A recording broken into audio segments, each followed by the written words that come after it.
Yeah, welcome back class 10. So our today's topic is importance or role of entrepreneur. एक entrepreneur का क्या importance और उसका क्या रोल होता है।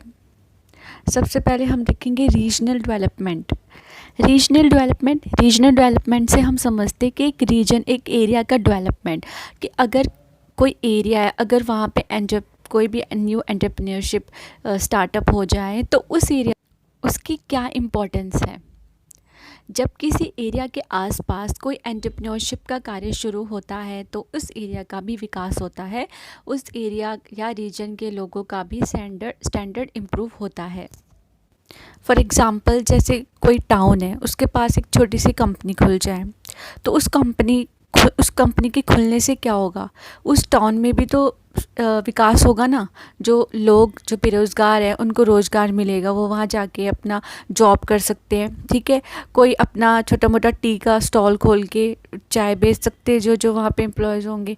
ठीक है, कोई जैसे अब अगर बाहर से भी कोई लोग वहाँ पे जॉब करने आएंगे तो रूम्स भी चढ़ेंगे रूम रेंट पे। तो हर एक एरिया की डेवलपमेंट होती है अगर उस एरिया में कोई छोटी मोटी एंटरप्रेन्योरशिप स्टार्ट हो जाए।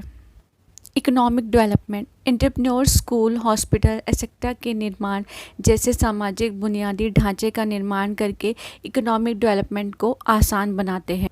तो अगर कोई भी छोटा मोटा कार्य स्टार्ट हो रहा है तो उससे एरिया का विकास तो होगा ही होगा, साथ में इकोनॉमी में भी हमारे जो है सुधार आता है।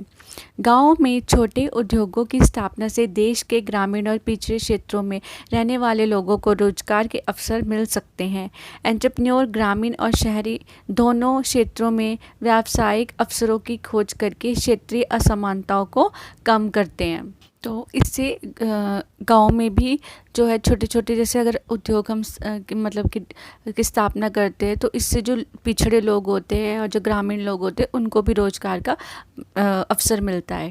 और साथ ही अगर गांव में हमें वो चीज़ मिल रही है तो शहर जाने की क्या ज़रूरत है। तो जैसे अब शहर नहीं जाएंगे तो वो क्या करेगा, क्षेत्रीय असमानताओं को कम कर देते हैं।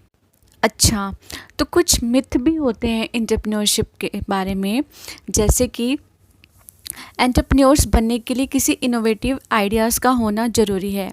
ऐसा बिल्कुल नहीं है। आप औरों द्वारा सक्सेसफुली इम्प्लीमेंट किए गए आइडियाज़ को उठाकर दोबारा अपने तरीके से इम्प्लीमेंट करके भी एक सक्सेसफुल एंटरप्रेन्योर बन सकते हैं। ठीक है, हाँ, दैट्स गुड कि आपके पास अच्छा कोई आइडिया है, प्लान है, लेकिन अगर आपके पास नहीं है तो आप दूसरों के द्वारा जो दिया गया आइडिया है उसको भी आप दोबारा अपडेट करके उसमें नई नई कुछ एडिशन करके एक सक्सेसफुल एंटरप्रेन्योर बन सकते हो। एंटरप्रेन्योर पैदा होते हैं, बनाए नहीं जा सकते, ऐसा बिल्कुल नहीं है। कोई भी कभी भी एंटरप्रेन्योर बन सकता है। एंटरप्रेन्योर बनने के लिए एक्सपीरियंस का होना ज़रूरी है, नहीं, ऐसा बिल्कुल नहीं है। अगर आपके पास एक्सपीरियंस भी नहीं है लेकिन आपके पास एक अच्छा आइडिया है और आप रिस्क उठाने के लिए तैयार हो तो आप एक सक्सेसफुल एंटरप्रेन्योर बन सकते हो। एंटरप्रेन्योर बनने के लिए किसी चीज़ को लेकर पैशनेट होना ज़रूरी है, नहीं, ऐसा ज़रूरी नहीं, पर ऐसा ज़रूर है यदि आप पैशनेट होंगे तो आपके बिजनेस के सक्सेसफुल होने के चांसेस कई गुना बढ़ जाते हैं। एंटरप्रेन्योर बनने के लिए किसी तरह की पढ़ाई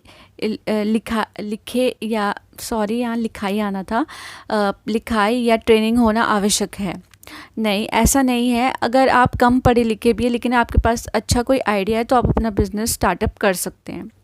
बिजनेस करके रातों रात करोड़पति बन जाते हैं, नहीं, ऐसा भी नहीं है। बिजनेस में आपको पेशेंस भी रखना होगा कि रातों रात कोई आप करोड़पति नहीं बन जाओगे। ठीक है, हर चीज़ के लिए टाइम लगता है, कोई बस लक भी होता है और आपकी मेहनत भी होती है।